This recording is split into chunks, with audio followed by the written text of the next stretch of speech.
sorry. But anyway, I would go ahead and pursue it. Find out what you need to do. I have had situations where there's no permit pulled, which makes it very difficult to do anything. And then it's much easier when a permit was pulled and there was a final inspection and maybe it didn't pass. They can tell you what it was and why, and then they can come out and close it out. You know, I was guessing at the plumbing vent because that's the obvious one. No, I understand that procedure and all. What freaked me out is that he told me I was going to need plans. And when I hear the word plans, I think architect. And when I think architect, I think cha-ching, cha-ching, cha-ching, you know. So I was like, understand. no, I can't have to do all this for Well, this. the only way to know for sure is to make the phone call to start. And I think that will be a small step. I think you probably will have success with that. I would do that first. I'd bring it to everybody's attention that that's important to you and take care of that. But as far as the roof goes, I mean, I think the roof has got life left in it and it seems to be in pretty good shape, inside and out. I went into the attic, did a pretty good inspection. The minor roof leak, I think, is manageable. Okay.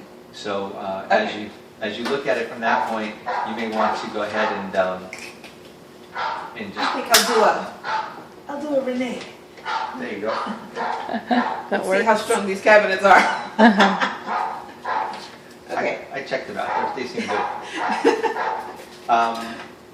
So that's the story on the roof. You were right about the insulation. There's some areas, but that's easy to remedy. A couple of bags of insulation, I think, right above where we are. We'll do it. That rolly stuff. You can put The that Pink in. Panther stuff. You can put the Pink Panther stuff in if you want, or you can put the loose fill, because you have both. They put the Pink Panther stuff in above the addition. Yeah, I saw like right over there some of that. Yep, that's exactly right over here. And then above all this is the blown in loose fill. Okay. So you can do either one. You have both.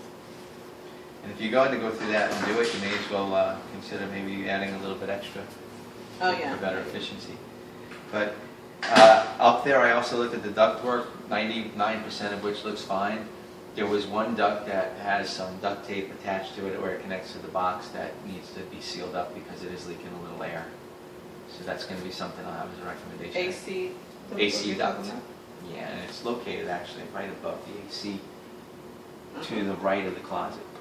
Okay. There's the plenum box, and it's right up there. All right, so that's what I got on there. On the AC, I know that was a question you asked me earlier. Units were manufactured in 2001. They're cooling and heating fine right now. Average life expectancy is usually about 15 years. So, you know, you'd be approaching that soon.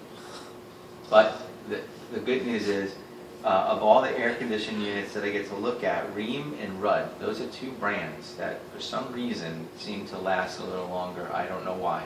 Maybe they're built better, maybe they're better, I'm not sure. All I know is that particular brand happens to be a good brand. I think the same manufacturer for both, I'm not sure. But that's what you have. They're both 3-ton units, and I think that they were put in likely maybe when this was done. Because this house probably didn't need a 3-ton unit with this. And they decided to go up for that. Yeah. So that's my estimate. Is the 1,400 square feet including this? That I don't know the answer okay. to. I would imagine that it No, would it is because it has a be. vent. I would imagine It's part of the it would square be. footage because it has a vent. Oh, Yeah, you may want to just double check on. Yeah, because the records, they might have changed the records. They may not have, but we can find that out. Yeah, but it does. It's big enough to handle what you have here, and it's doing fine. The only maintenance I have is the one duct up there, and then you do have a condensation leak at the air handler where the condensation line is. You see a water stain there, and if you feel that it's wet, here on the inside? right on the Yeah, inside. yeah. Okay. And I think that's because it's hard to locate the terminating point of that line outside. So the service tech's got to locate the outside line.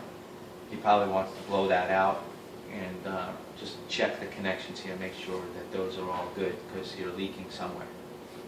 So that means it's probably draining slow. It's probably water backing up in it. Right. Gotcha. All right, that's pretty common.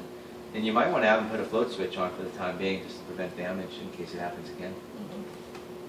The plumbing in the house is original, all right? You have a main shutoff valve on the right side of the garage at the exterior wall. Okay, as soon as you walk around that side, on your left is a shut-off valve. Okay, I'll show you when we go Yeah, outside so you okay. can see it.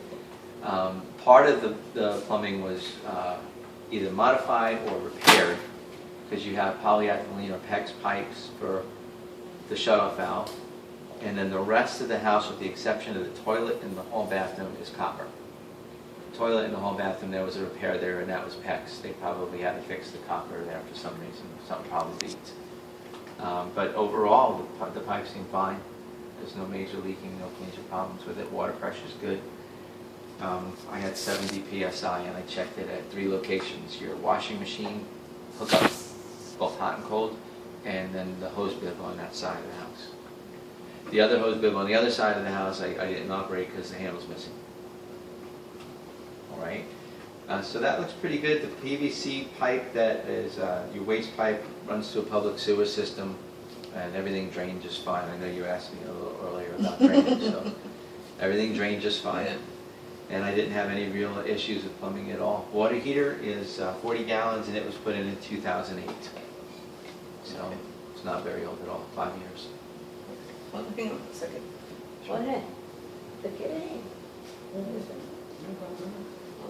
Okay. Good.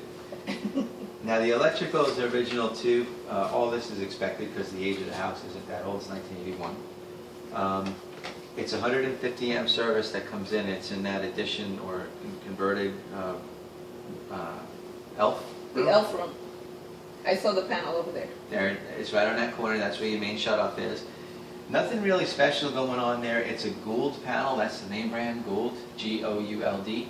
I don't know of any problems with the panel. I'll do a search on it when I go home, but it's not one of the ones insurance companies asks you about. So I think you're pretty much in the clear with that. I did a little infrared scan of the panel. I had no overheating. I did a visual of the wires. The wires look really good. The panel itself, there's a little discoloration there, and I paid specific attention to that. I took temperatures there as well to make sure that we didn't have elevated temperatures at areas where it was discolored. When I say discolored, it wasn't obviously and blatantly discolored. It was just a little discolored. Oldish looking. Yeah, like maybe a previous power surge or something had occurred. But it seems fine now. I don't have much in the way of electrical. The items that I do have are just simple, what I call punch list items, where there's like loose receptacle or reverse wiring somewhere, things like that. GF5s or something Well, that are. the kitchen wouldn't have to have them because it was 1981. In 1981, they weren't required to be here. Oh, I see what you mean. Yeah, in 1981, they were required to be in the garage, the exterior, and the bathrooms. Both bathrooms are GFI protected, and they are protected by that GFI right back in that corner. Pause.